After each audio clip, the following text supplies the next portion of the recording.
Nous voici encore une fois de plus, chers bien-aimés, et nous vous saluons dans le nom puissant de notre Seigneur Jésus-Christ, et nous vous disons merci pour votre confiance, que Dieu vous bénisse. Chers frères et sœurs, aujourd'hui nous allons explorer un thème fondamental pour notre marche avec Dieu, la foi et la persévérance. La foi n'est pas seulement une croissance ou une croyance passive, mais une confiance active qui nous permet de persévérer, même dans les moments les plus difficiles. Bien-aimés, si nous parlons de la définition de la foi, qu'est-ce que la foi selon la Bible? Dans le livre des Hébreux, chapitre 11, le verset 1, la parole nous dit, la foi est une ferme assurance des choses qu'on espère, une démonstration de celles qu'on ne voit pas. Cela signifie que la foi repose sur une confiance inébranlable en Dieu, même sans preuve tangible. Frères et sœurs, beaucoup de choses se passent dans nos vies. On arrive à prier.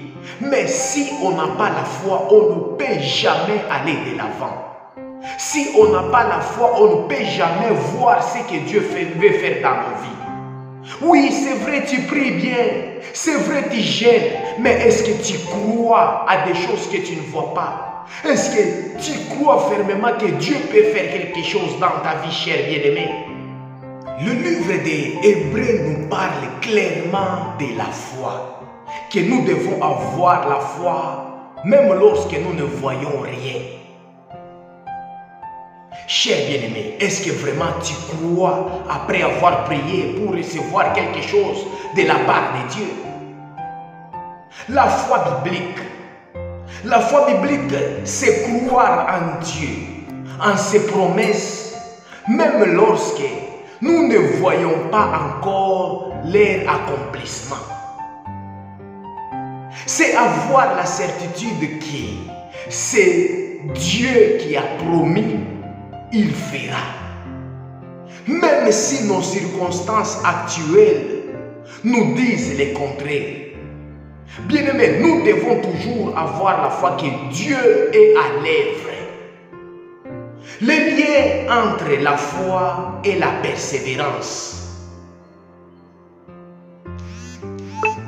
Il est essentiel de comprendre, bien-aimés, que la foi et la persévérance sont étroitement liées. La foi nous donne la force de persévérer dans tout ce qu'on fait, et la persévérance est la preuve d'une foi authentique. Comme nous le dit le livre de Jacques, chapitre 1, le verset 3. Le preuve de votre foi produit la persévérance. Bien-aimé, est-ce que ta foi produit la persévérance? Est-ce que la foi peut produire quelque chose que tu ne vois pas? Ou tu pries toujours mais tu n'as jamais cru que Dieu peut faire quelque chose dans ta vie? Le livre de Jacques, chapitre 1, le verset 3, nous dit clairement, lorsque notre foi est mise à l'épreuve, elle ne faiblit pas, mais elle grandit. La persévérance signifie continuer à croire, continuer à avancer, même lorsque les épreuves s'intensifient, bien-aimés. C'est ce qui distingue une foi vivante d'une simple croyance. Peu importe les situations, chers bien-aimés, nous devons toujours croire à ce que Dieu va faire quelque chose. Foi en action. Chers bien-aimés, regardons quelques exemples puissants de foi en action dans la Bible. La Bible nous montre plusieurs façons de personnes qui nous ont déjà précédés, qui ont cru à ce que Dieu va faire quelque chose. Abraham, Dieu a demandé à Abraham de sacrifier son fils Isaac. l'enfant de la promesse.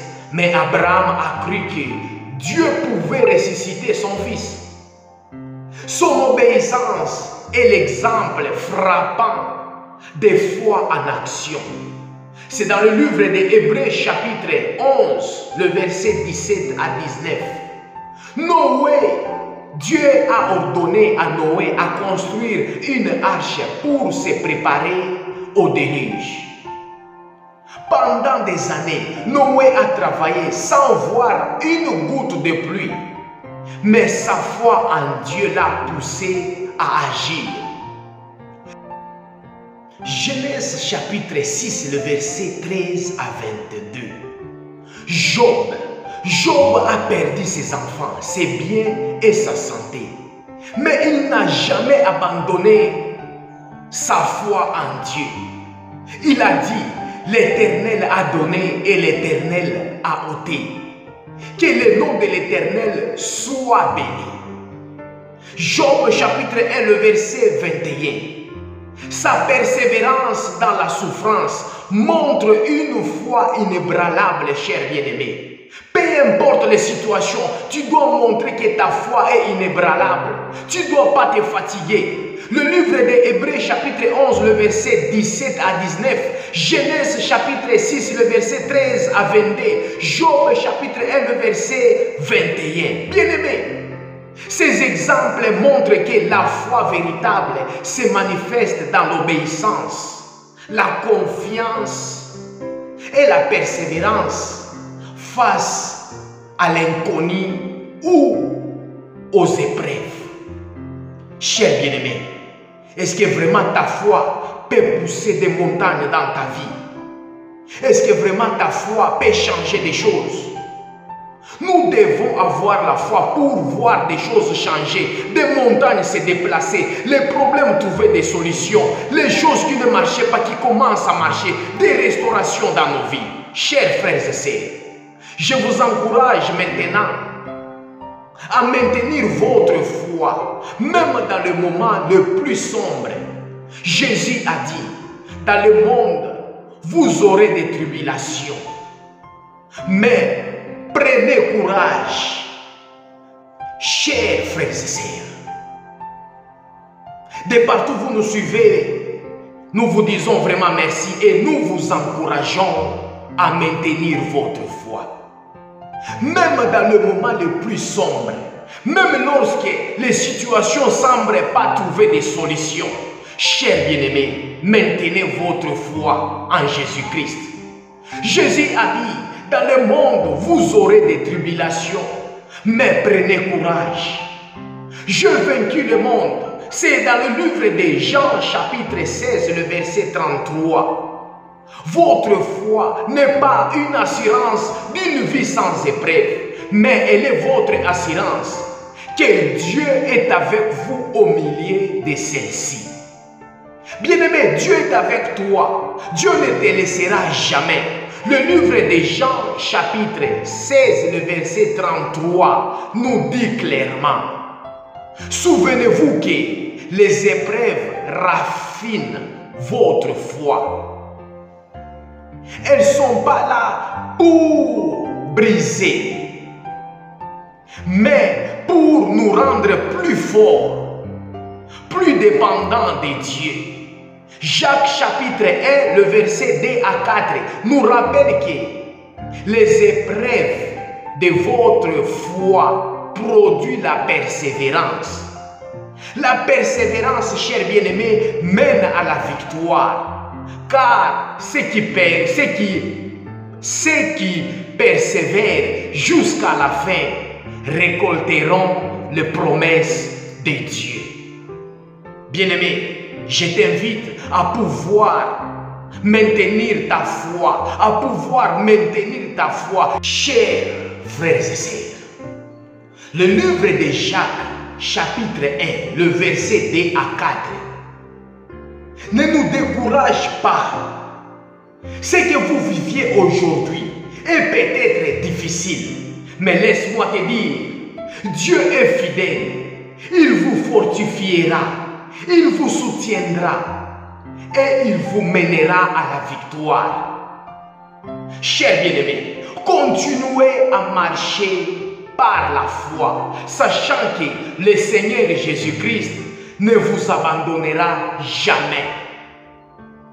Le livre de Galates chapitre 6, le verset 9 nous dit: ne nous lassons pas de faire le bien, car nous moissonnerons au temps convenable si nous ne